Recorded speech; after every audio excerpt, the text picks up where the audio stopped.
Men have been charged with having guns and explosives with intent to endanger life. The weapons were uncovered by police at the weekend in a house in Lisburn. Ita Dungan was in court. Appearing before the city's magistrates' court were 22-year-old Anthony Madden of Ashmount Gardens and 25-year-old Darren Grant of Ashmount Park, both in Lisburn. The two men were jointly charged with having 6 machine guns, 4 handguns, 2,000 rounds of ammunition and 3 pipe bombs. The weapons were discovered in the attic of a house in the Loyalist Hillhall estate on Saturday. This morning, the police put on display the arms and ammunition found during the weekend search. When charged, Darren Grant replied, "Not guilty, it has nothing to do with me." Anthony Madden also replied not guilty to all charges.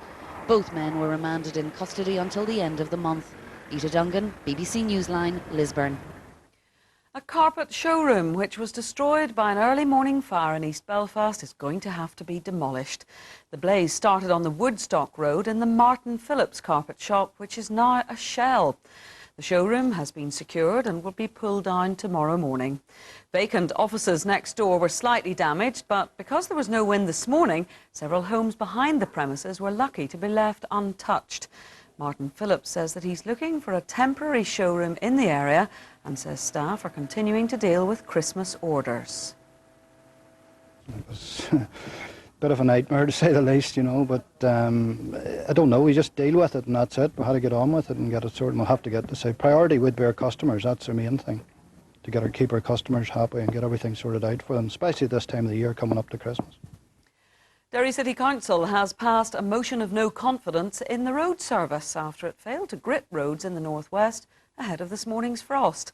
Sub-zero temperatures left rush hour traffic facing treacherous conditions on the roads. The areas worst affected were the Glenshane Pass, the Limavady to Coleraine Road, Ballycastle and Ballymena.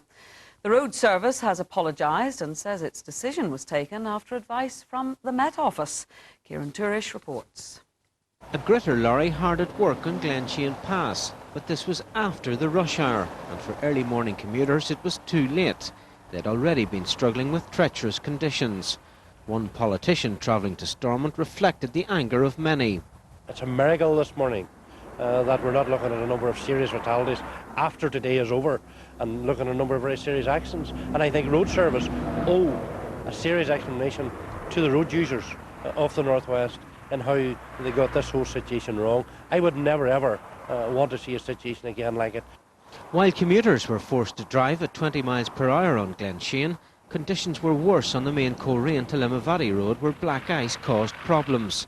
The police say around half a dozen accidents in the northwest were due to the weather. And hopefully there will be no major tragedy today, but what I can say is that I witnessed several accidents, and one in particular just on the outskirts of Strabane at Arrygarvan, where a group of several workmen, their van had overturned. Now thankfully there were no major injuries, but this is an appalling setup here today with a due of grit at the roads, but unfortunately they haven't. Road Service says that after advice from the Met Office it didn't expect ice or frost that would affect traffic. It says the frost was patchy throughout Northern Ireland but affected the north and east in particular. The Road Service says that when it became aware of traffic problems at 7 o'clock this morning, the gritters were sent out. Kieran Turish, BBC Newsline in the northwest.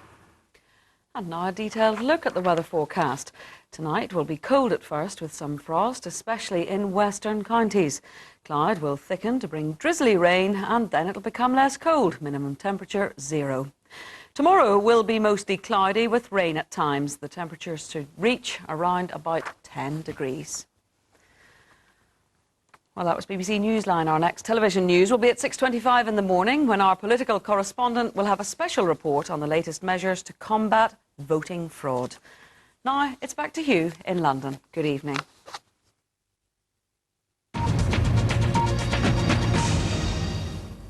And the main news tonight, thousands of people crowded the streets of central London today to cheer the England rugby team. An estimated 750,000 fans lined the route to congratulate the team for its dramatic win over Australia in the World Cup a fortnight ago. Players said they were overwhelmed by the response. Later on, they visited the palace for tea and a photo call with the Queen. Tonight, the team has been visiting Downing Street for a reception with the Prime Minister and opposition party leaders. And in Russia, President Putin has rejected international criticism of the way the latest parliamentary elections have been conducted. There'll be more on those Russian elections on Newsnight, which is just getting underway over on BBC Two. But from all of us here on the 10 o'clock team, good night.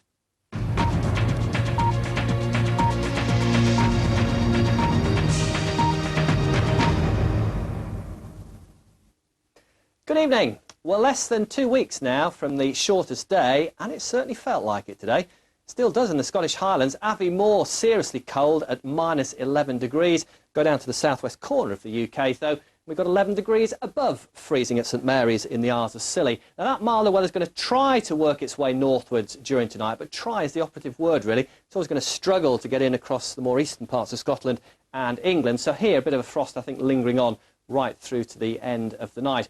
But along with the milder weather, we get lots of clouds feeding in through tonight as well, giving some showery outbreaks of rain. They'll move up across parts of the west, particularly Northern Ireland, and lingering into tomorrow as well for Northern Ireland, for the western side of Scotland, perhaps northwest England and North Wales for a time as well, seeing some of that rain. Not much brightness around tomorrow, it has to be said. Maybe eastern Scotland doing reasonably well for that, and a few sunny spells just drifting in across East Anglia and more southern parts of England through the afternoon. But I think it could well be a struggle to lose the cloud and the mistiness from places like the Wash up through Lincolnshire into the Vale of York as well. A fairly gloomy day here, and still quite a chilly one. Top temperatures struggling at around 5 or 6 degrees. The mild weather really all in the west, up around 9 or 10 for places like Northern Ireland and the western side of Wales. Now, through the middle part of the week, the Atlantic influence tries to start moving in. This weather front will brush into the northwest of the UK. This is the one that has the real mild weather behind it, though, and that'll take a little bit longer before it reaches our shores. But that weather front certainly bringing cloud and rain to Scotland, to Northern Ireland, to northern parts of England during Wednesday. Reasonable temperatures too, up around 9 or 10 degrees. Further south could well be a lot of fog around, I think, through Tuesday night and into Wednesday morning, which will probably take quite a while to clear. So again, a fairly grey day for places like the Midlands, with temperatures rather depressed once again. Just a little bit of brightness filtering through during the course of the day.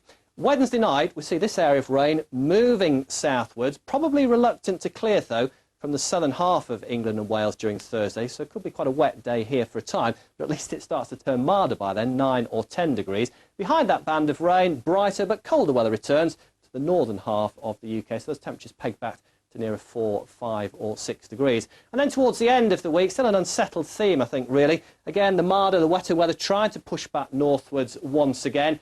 An early glimpse of the weekend shows that it should be bright and breezy, with those winds coming in from the northwest. That's it from me. Bye-bye. Yes, I'm an Irish Republican. I'm very proud to be in that tradition.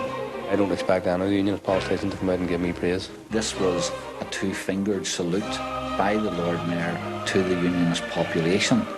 I'm not under probation to anybody. Alex, I think, cannot act just as a Republican. He has to act on behalf of all of the people. So I ask people, judge me by what they see me doing or saying. A controversial year for Citizen Alec, Tuesday, 10:35, BBC One.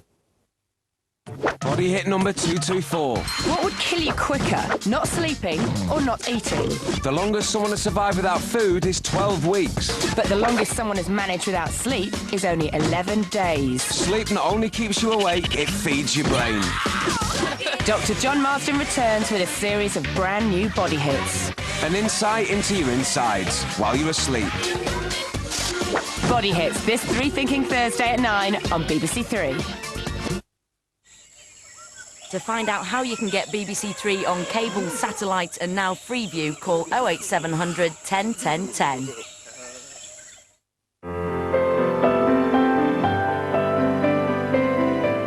Music and chat now on BBC One Northern Ireland. And we're in the company of John Daly.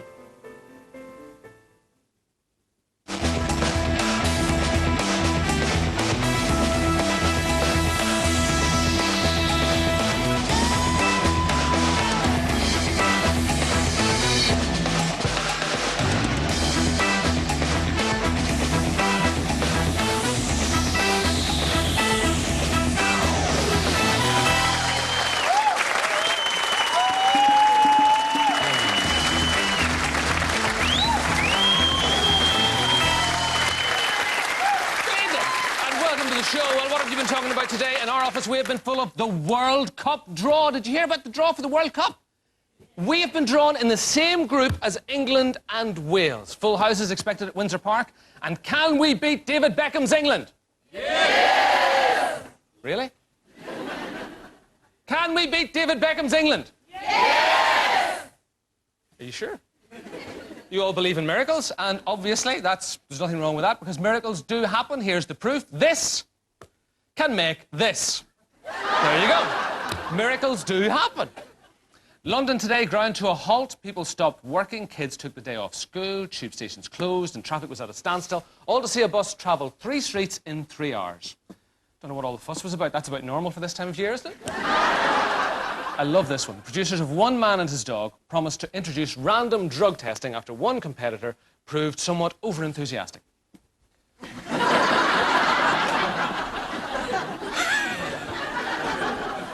That's just great. We will be talking about these subjects and others to our guest tonight, daytime queen Trisha, and multi-talented, multi-award-winning songstress, Cara Dillon. The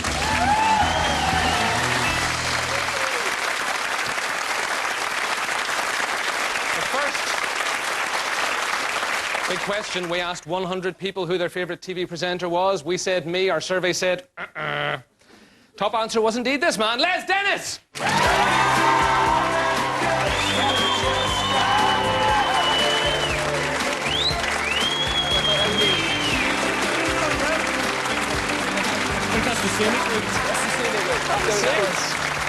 How are you? Great, how are you? Hello. Great to see you. Apparently this is mine, the blue one's mine. Okay. Yeah. They're very specific every week about which colour is yours. Why's that? I have no idea. The others have got gin in. I think so. I think the red one's mine. So, years of listening to people going, That noise follows me everywhere. I can't go around the supermarket without people behind me going, and they all think they're doing it for the first time. I'm going, I'm walking around with my truck. Well, it's either that or 8 Cheggers. Are you still off the booze?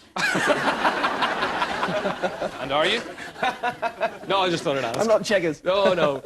15 years you did Family Fortunes? 15 years Family Fortunes. It was a fantastic show to do. It was a great success, yeah. But you decided to give it up when they decided to go daytime. Well, they went daytime with it, and I don't have any objections to daytime. I think daytime's fantastic. I watched Trisha all the time. I was watching her this morning. I think, but I had the best years with Family Fortunes, and they were going to compromise the show in that they weren't going to have an audience. Yeah. And I think that kind of show needs a live audience. So I just thought, well, I've had 15 years of it. So you have no regrets about moving on? No, not at all. No, I'm doing different things. Do you watch it now? I don't think it's on anymore. Is it on? They're still showing it here. Oh, they're still showing it here. Elsewhere. Right. Yeah. We don't get it over in England at the moment, I don't think. Did you watch it? Did you like it? Yeah, it was kind of weird. I felt sorry for Andy. I thought he did a really good job. But what I thought was they should have changed the set. Because when I was watching, it was like I felt I was watching somebody in my house. Because it was exactly the same set. If they'd changed some of the ideas for him, it would have been better for him. And since then, you've moved on. You've done some theatre work. You've just finished a tour of the play Art. Art, which was great fun, yeah. You grew a goatee beard for that. Was that to disguise yourself? Was that so people wouldn't know it was you, I think the funny thing was that the play, if you've seen the play, has a table and there are 3 actors. And we were all in suits, so it looked kind of like... I was sat in the middle. It kind of looked like I was at the lectern with 2 family members of Family Fortune, so I wanted to look a bit different and try and just, I suppose, act. Is that your first love? Is that what you wanted to do? Was that always your ambition, to be a theatre actor?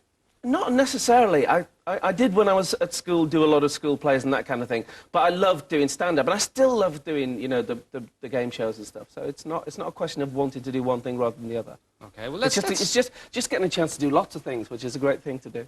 I want to talk to you more about that in a second, but let's have a look at what you did in the early days. This is nearly 30 years my God. old, Les. Really? I couldn't believe it when we looked at the date. You in Crackerjack in 1974. Crackerjack? Yeah, Crackerjack.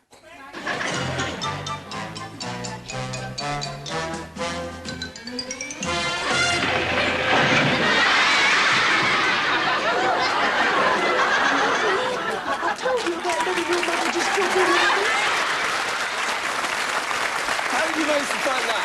I found that in the Crackerjack I was so archives. skinny. Skinny. I'm doing the Frank Spencer now, yeah.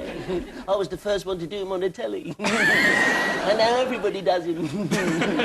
And at that time, that's what you were doing. You were doing your impressions. Yeah. You'd been on Opportunity Knocks, you'd been on New Faces. That's and right. that's what you wanted to be, was it, an impressionist? Yeah, I think that when you first start in the business, you kind of don't have your own style, so you kind of copy other people. So I was doing impressions of all the, you know, the great people. Tommy Cooper. I worked with him. It was Did you fantastic. really? Yeah.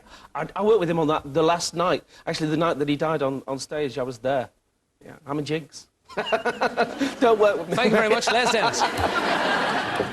Really? Yeah, with Dustin G. Dustin and I were there that night, and it was kind of amazing. Does anybody remember it on TV? Oh, I do, yes. When Tommy Cooper collapsed? Because I think a lot of people backstage, and certainly out in the audience, thought it was a joke. And I was backstage with Dustin and Tommy Cooper's son, and David Bell, the producer, said, "Is that a joke?" And he said, "No, my dad has a bad back, and if he fell down like that, he wouldn't be able to get up again." Oh. So it was like cue commercial break, cue music. And we thought the show would just kind of then close, because they pulled him behind the curtains, and they wouldn't move him from there because they waited for the paramedics to come along.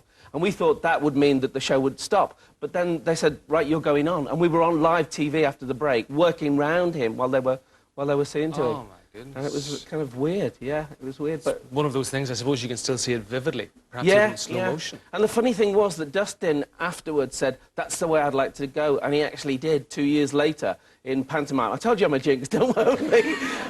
He actually collapsed in panto, but, you know, that was When Dustin G died, did you think that was the end of your career?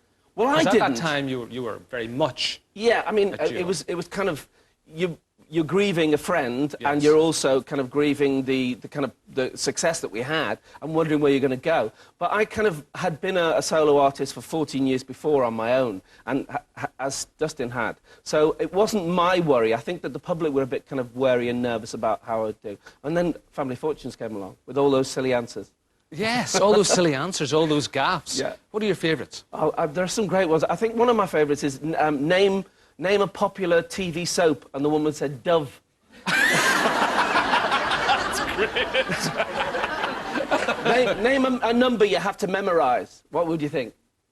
Phone number, credit card number. Phone number, credit card number. This woman said 7. I get to 6 and then I have a bit of trouble. I can't go beyond that one. Name a bird with a long neck. That was a really funny one because the guy said Naomi Campbell. Just straight off the top of his head. Fantastic. When people came up with answers like that, I think it was, you know, people say, "Oh, where do you get those stupid answers?" I think if they couldn't think of a real answer, they eventually started thinking of those silly ones, because then they'd know they would go around all these emails that are kind of all over the place. There are some here. Should we play a few? Do you want to? Yes, why not? We've got some. Name a dangerous race. Dangerous race. Somebody said the Arabs. Something you open other than a door. Presents, that's a good one. Presents. Anything else? Letter. Good one. This woman said, "Your bowels, Les." And this was the weirdest one. Name something that frightens Dracula.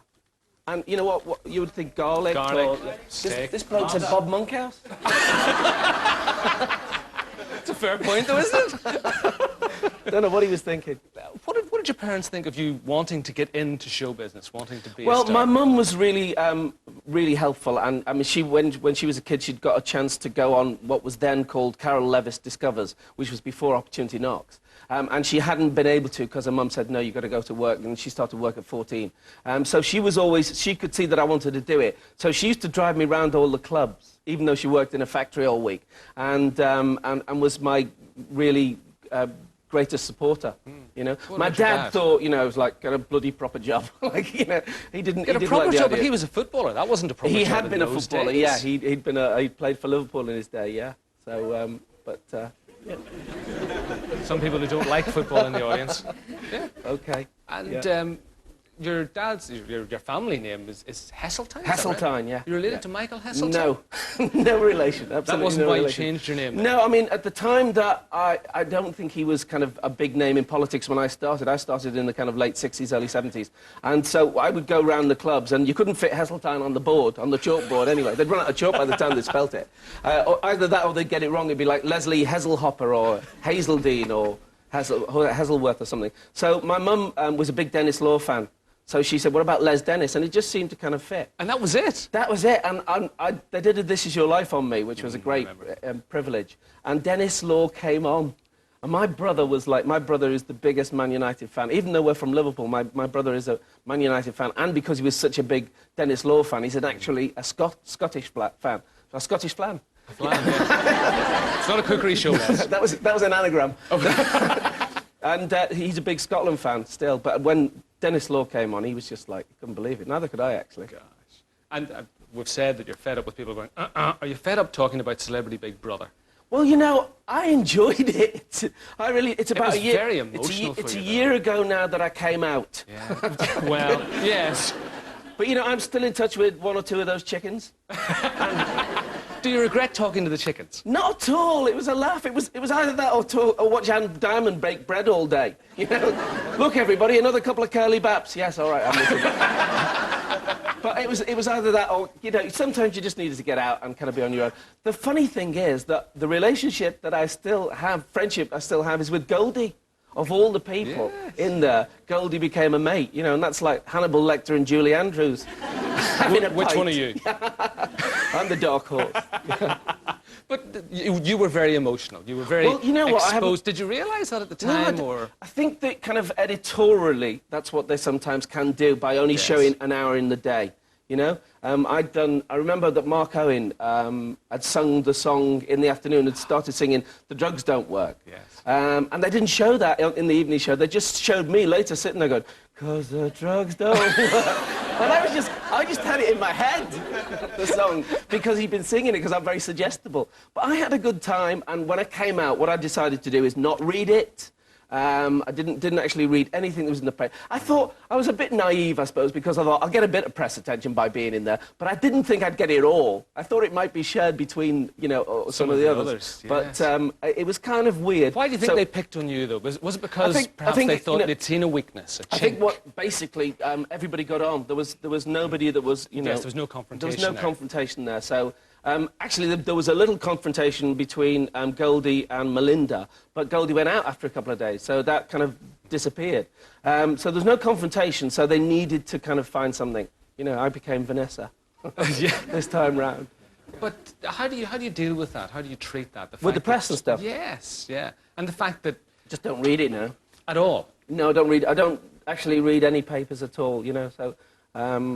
one of your researchers told me that Trini and Susanna had said that me and Robbie Williams and somebody else, I can't remember, look like market stall traders, you know. So it's all right to be grouped in with Robbie Williams, so you kind of like think, well, these are things that are written about you that if I don't read them, I don't know about them, and it doesn't affect me. I can get on with my life. You know? You were involved in a high-profile marriage, which obviously they played upon. Yeah. And how many pictures can they take of me taking the dogs for a walk, though, you know? I mean, you must have got bored with seeing my face on... And they always capture that instant, that half a second. You know, or you could have just stepped in dog poop. Well, and you're going, that's right. Well, basically, you know, kind of like they will follow you with a long lens, or even they'll walk in front of you, click, click, click, for, you know, like as long as it'll take for you to look, you know, kind of unhappy. They get that shot, you know. So you're walking along like that, and even the dogs are going like that, you know. Kind of, you're walking along smiling, you're walking along smiling, you know, and the dogs, and you go, shit, and they've got you. You know? Yeah. But you're in a relationship now with someone who's not involved in showbiz. You're happy, and do you feel it's better to keep all of that away from the press? I do now, yeah, absolutely. It was a great learning curve for me, and that's what I will do in future, yeah. Keep things privately. I wanted to ask you about your professional future. Well, what is it you want to be, Les Dennis, or what do you want to do? Do you want to be a soap actor? You've been in Brookside, you've been in Casualty. Yeah. Do you want to be a theatre actor? We've said you've been an art. Yeah. Do you want to be a stand-up? Do you want to be an impressionist? I love the fact that I get a chance to do lots of different things, you know, and that's what, you know, kind of always spurs me on. You know, I just did a thing with David Jason, which was great fun. Quest 2? Quest 2, which comes out later, actually early next year. Did he direct that as well? He directed it, yeah, which was fantastic. How weird is that, though? It was great. It was great because he knows what he wants from actors. He doesn't just point cameras. He knows what he expects from people, and he can look after and nurture you.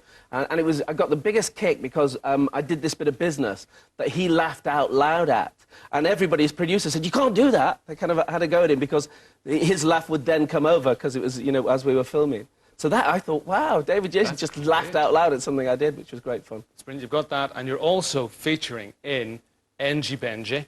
Engie Benji, yeah, which I believe is getting quite popular now with It the certainly kids, isn't it? is, You know, the yeah. cartoon. The voices of Ant and Dec and you. Ant and Dec, they do Engie and the dog, and I do Pilot Pete, who loves his plane. He talks like that. And Astronaut Alan, who just laughs at everything. He's on some laughing gas. It's great fun to do, yeah. Brilliant, so things are going well? Going very well, yeah. Long may it continue. Cheers, thank you very much. Ladies and gentlemen, Les Dennis. Thank you.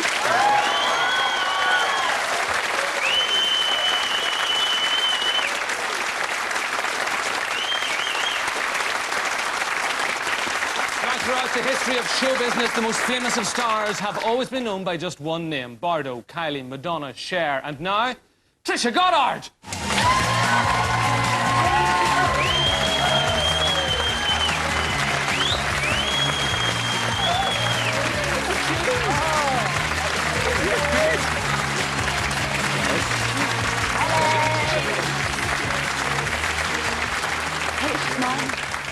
Have a seat. Love your trousers. Thank you. Oh, thanks for the wolf whistle. Wish I was wearing them.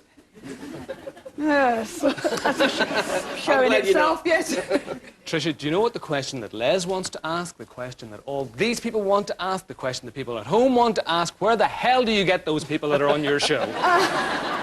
Well, we do trails, and during every show we say, you know, ring in. You trail them in? Yeah, well, no, we say if you want to come on the show and talk about this, that and the other, and we get phone calls by the hundreds. Why do they do it, though? What's the motivation? Same motivation. Look, hey, I've got this. All right, here we are. Soapbox, cue soapbox. Go for it. Celebrities are forever writing books about their lives, OK? Nobody bats an eyelid. And yet when ordinary, everyday people want to talk about their lives, oh, how terrible, how awful. But we actually put people onto a lot of help, be they mental health services, counselling services, whatever. And I think the word has got out through our website. I know the word has got out that people really at the end of their tether can get everybody together under one, you know, one studio where it's controlled, where there's security and safety, talk about the issues, and then get help from weeks, months. Sometimes some of our guests come back after a couple of years. Have you ever felt worried, threatened, ever felt that things were going to get out of hand in that controlled environment? That controlled atmosphere? You've got to remember, I've worked since 1986 in a mental health area anyway. Basically, I do the same sort of thing. I have done the same sort of thing off camera as on camera, except I have commercial breaks. Do you see yourself as something of a psychiatric nurse? Is that fair? No, I don't. I mean, I worked from, when I talk about mental health, I was an advisor to the Australian government for some 10 years on mental health issues, and my husband is chief executive of Mind in Norwich, where we live. So we've been involved in writing. It's so boring. I mean, you know, regulations, health, workforce, you name it. We've been deeply involved in mental health issues. And I've worked with consumers, people with mental health issues, as, I don't know, facilitator. My training is in conflict resolution, which... You have a lot of experience in that, Trisha. I have to. I have to. You met your husband through that sort of work? Yeah, I actually interviewed my husband for a job. Did he get the job? No. Did he get your heart? Well...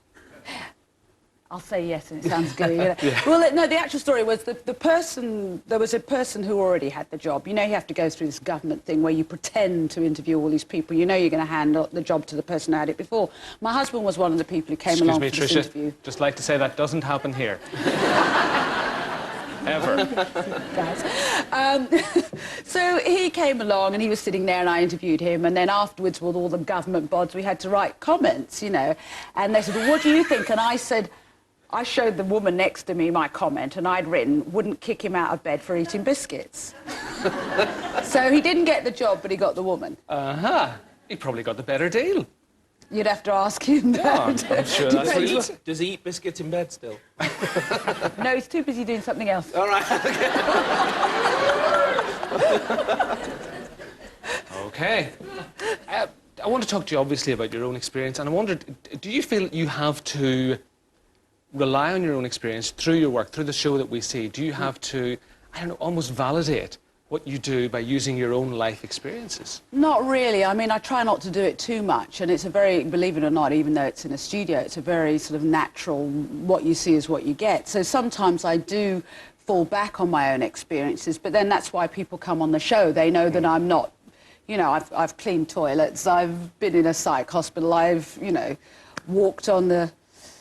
gone through the rougher patches in life, and that was before some of it before I was on television. So they know that I've got that mixture, I guess, of personal life experience and, you know, being involved in mental health and conflict resolution altogether. So sometimes that crops up. The chain of events that led to you ending up in a psychiatric hospital, what were those? Yuck, I hate talking about it. Do you really? Well, because... What a stupid question, sorry. No, it's a bundle of laughs. Everywhere I go, I say to people, have you ever heard my story? No, I would say because it's like, picture the pooiest time of your life and go through it a million times. It's kind of... It's behind me. It's still a part of me. But it was the same thing. I mean, people say, where do you get the guests? I mean, what mad lies? But I mean, I went through that thing of picking unsuitable relationship after unsuitable relationship, marriage Your first breakdown. husband seemed to have been, to me, just reading about him, a prime target for your show. He would have been ideal, Oh, don't you God, think? no, he's a Conservative politician. They don't even claim to watch our show. But his secretive lifestyle. His secretive life, but there's lots of, again, in any country or any situation where one's sexuality has to be suppressed because you're frightened of coming out or what have you, these disasters will occur. There will be gay men who marry because they're terrified of being found out. They then go on to live lives of hell, and they betray other people as a matter of doing that. I mean, repression has never brought, you know, wonderful experiences to the world at all. And how did you find out he was gay and that he had AIDS? well, I never knew for a fact that he was gay. I mean, the signs pointed to it. And after he died, and he did tell me he was dying, he just didn't say what of. One of his friends came to me, one of his friends had suspected. I mean, he told me that he had leukemia. And his friend who was then New South Wales Attorney General, had found out the truth. So... you know, eventually told me. I mean, this was in the 1980s. We take what we know about HIV/AIDS for granted. In those days, yes. it wasn't that way at all in Australia. It was shocking. It was something that... The very word was shocking. The very word was shocking. It was someone who knew someone who knew someone. Nobody actually knew anyone. I mean... and now, look where we are now. I mean, there are more cases of HIV/AIDS amongst the heterosexual population. I mean, the gay population has got a grip on it, but unfortunately the heterosexual population hasn't. Were you terrified at that time when you realised that he was dying of AIDS? Well, I didn't realise he was dying. It was way after he had actually died, and I was in another relationship, and I had a baby a few days old when I was told. And then in those days they said, well, are you breastfeeding? I'll never forget the doctors putting on this gown and great big thick rubber gloves, and Billy was a few days old, and I was breastfeeding her, and this doctor said, oh, well, you're breastfeeding. Well, if you've got it, she has. Oh. You know, and I mean, 10 days, it was this time, you know, my daughter was just a newborn baby, and it was 10 days before Christmas, and my birthday's on the 23rd of December, so I don't even really recall having a Christmas or a birthday that year. Sure. So, you know, and I was just asked in an interview not long ago, did I hate him? And the answer is no. The answer is no, because... Did you feel that was because you just didn't get a chance to hate him? Does that No, I had many chances to hate him. No, because I'm the sort of person, if I can understand what motivates someone, if there's a reason, if I can wrap my head around it, it can dissipate that hatred. You know, I have to know why. And I think I pretty much worked out why, and it was the repression. He was a Conservative politician. He knew he would be assassinated politically and otherwise, and we all do what we need to do to survive, you know. I mean, it doesn't mean I don't think he was very honourable, but then to go to your grave with that secret. And I know he did care for me in his own way, and he knew that I was a new mother because a couple of days before he died, I was on the front page of the newspaper with a newborn baby. Why does he need my hatred? He would have died in the most awful hell, not being able to tell his friends, not being able to come out, not to be comforted by colleagues. My hatred, what good's that going to do? That's a fair point. So it's going to do him no good and you no good. No. You mentioned about working in the area of mental illness. And your parents both trained as psychiatric nurses. Well, my father, yeah, my mum did some psychiatric nursing, sort of as a relief nurse, and Dad was a psychiatric nurse, yeah. It's almost a theme that's run through your life, isn't it? It is, isn't it? You know, you guys said, I'm not going to do what you did. You know? And, no, my father always wanted me to become a politician. And I have been asked. Would you consider it now, at this stage in your life? The worst thing about politics is the politics. I mean, if you could just go out there and do what you believed in, instead of having to, you know, follow party lines. I'd be rubbish at following party lines. Can you see me? You know, if you've seen the show, can you see me saying, yes, no. Mr. Oh, and then he gave it away. You did. Yes, you Mr. did. Prime Minister. No, yes. right. No, you I nearly said do Mr. Trimble. I did too. Just on the mental illness thing, I know that your sister lived with schizophrenia for a while. And Thank then you for saying lived with. Well, she did. No, I think, because a lot of people say your sister was schizophrenic or suffered from, and it's really, I think, about the first person who said lived with, and I've got a bugbear. We don't say so-and-so was cancerous, you know. No. The person isn't the illness, she lived with it. So, sorry, I do thank you for that. That means a lot.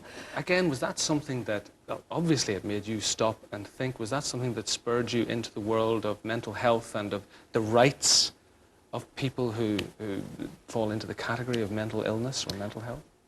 Look, I'm not Joan of Arc. I have to be honest. When she was alive, I was tarred with the same brush of stigma. I was ashamed. I was embarrassed. The mental health system in Britain at the time was rough, to put it mildly. It was really with her death. And when I came back from England, she died shortly after I went back to Australia, where I'd been living. And she'd been in intensive care for 6 long weeks, and I prayed to, you know, every god going, and I had a very religious aunt who helped me through that time. But I went through all of that, and I came back, and I never forget the television publicist said, you know, don't mention the mental stuff, all right? Just because all the press was saying, has she been fired? Has she been sent back to England? They all wanted to know what was going on. So first press, don't mention the mental stuff. I thought, how dare you? My sister suffered and went through hell. I am not doing something for a good PR line. So they said, you know, family illness, just say family illness, you know, and I just got up there and they said, what happened? I said, well, my sister had schizophrenia and she didn't feel she could live any longer, and so she killed herself. And I remember the publicist going, oh, and I thought, damn you, you know, as my baby sister. And rubbish, awful things happen sometimes, and you can turn them around. But thanks to those publicists going, I thought, right, that's it, I'm out, I'm going to talk about it. You know, the stigma is often what kills people more than the actual illness. We're very bad at it here, though, aren't we, at dealing with that? And look at what happened with Frank Bruno. And, you know, some of the headlines. It's appalling. Some of the headlines, though. Yeah. My God, and putting a spin about having to, the police coming in, it all feeds into that mad equals bad. I mean, 1 in 4 people at any time have a state in their lives where they need to seek professional help. 1 in 4. I mean, it's mental ill health is as prevalent as physical ill health. You see someone with a cast on their arm, you don't go, ooh, you know? So I try and do my bit for destigmatising mental illness. Having been through what you've been through, and I hope I'm not sounding patronising, whenever you have some of those guests on your show, do you not be like slapping them, Trisha? You threw your clipboard down the other day. I just react in the way appropriate. I mean, we take a copious amounts of notes from people, so I do get cross with people on the show. Oh, you were quite cross with that guy this morning. Yes. Yeah, you were quite cross I with him. I do, because I talk to all the guests before, and I go around and see them, and I say, what I want from you is emotional honesty. I don't care what, just be emotionally honest, and I will give you the same. I always say that. I will tell you as I see it, and that's exactly what we have going on. So if I'm cross with them, I get cross with them. Sometimes there can be a laugh. I mean, but that's life, isn't it? Sometimes they've been surrounded by people who don't tell them how it is. Right. Most of our guests come with the blessings of their social workers, I have to say. Sorry, I was open mouthed there for a second.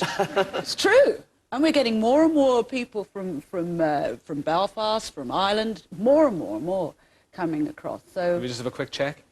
A couple of likely candidates in there, I would have thought. I was going to invite you. What could you talk about? I could talk about nothing. Oh, come on. Nothing happened in your life. Oh, Trisha. Oh. How long have we got? Sadly, not long enough. I could talk to you all night. Thanks very much for coming along, Trisha. You're very, Ladies very and gentlemen, Trisha Goddard.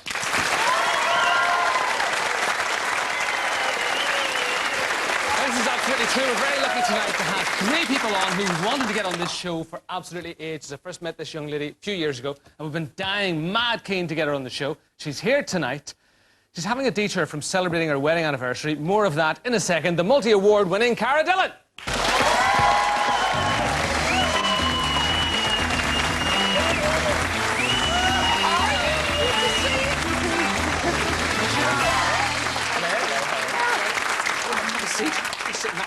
Great to see you.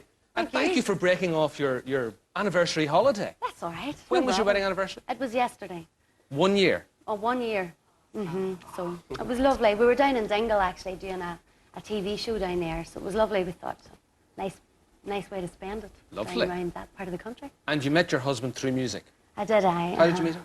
Well, years ago when I was 19, I met him in a band which I joined, a band called Equation, and he was a keyboard player. Weren't they going to be the folk supergroup? They were, What happened? Just, you know, it just didn't happen. And then Sam and myself left that band and went off to do our own thing. And we've been doing it ever since, really. So. Are you talking about music now? Just thought I'd check. I thought that was maybe more Trisha's territory there you were going into, just for a second. And doing it very successfully. It's going great. We've just multi-award winning. Are you surprised with the rapidity? Is that a word? Sounds good anyway. Of your success. Speed. Thanks, Trisha. You should take this TV lark up. It's very honest. The speed of your success. Okay, I'm delighted. You know, I never really expected a lot to happen. I just thought I'll be happy if I go out and sing to people and tour about. But, you know, it's been really, really fantastic. And it's great to do what you love doing for a job. Well, it's not really a job, you know. That's true. But you grew up with music around you, didn't you? Did indeed, I'm from Dungiven.